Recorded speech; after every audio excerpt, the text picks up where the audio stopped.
بسم اللہ الرحمن الرحیم۔ عمران خان صاحب کو غیر قانونی ٹرائل کورٹ کے فیصلے کے بعد جیل میں آج 24واں دن ہے۔ اسی کیس کو ہم نے اسلام آباد ہائی کورٹ میں چیلنج کر رکھا تھا۔ ہماری اپیل اور سزا معطلی کی اپلیکیشن پہ کل مکمل سماعت ہوئی۔ ہمارے آرگومنٹس اور الیکشن کمیشن اور پاکستان کے آرگومنٹس مکمل ہوئے اور فیصلے کو ریزرو کر دیا گیا۔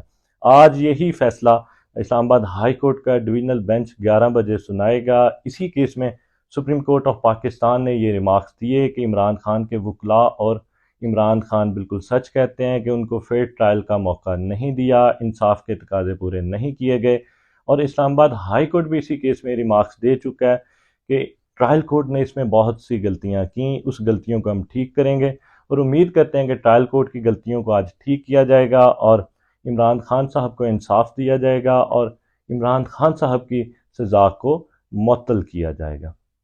دوسری طرف اسلام آباد کی مختلف عدالتوں میں عمران خان صاحب کی عدم پیروی کی بنیاد پہ ضمانتیں خارج کر دی گئیں۔ اسی کو ہم نے اسلام آباد ہائی کورٹ میں چیلنج کر رکھا ہے۔ اس میں 3 انسداد دہشت گردی عدالت ATC اسلام آباد کی ہیں، 6 ڈسٹرکٹ کورٹ اسلام آباد کی ضمانتیں ہیں، ان کو ہم نے چیلنج کر رکھا ہے، اور ہم نے یہ موقف اختیار کیا ہے کہ عمران خان صاحب کی ضمانتوں کو ٹیکنیکل گراؤنڈز پہ خارج نہیں ہونا چاہیے، ان کو میرٹ پہ سننا چاہیے۔ عدالت جو ہے وہ ان کو پیش کرنے کا حکم دے سکتی تھی، یا اسلام آباد ہائی کورٹ میں فیصلے موجود ہیں کہ ان کو ویڈیو لنک پہ بھی ان کی حاضری کروائی جا سکتی تھی۔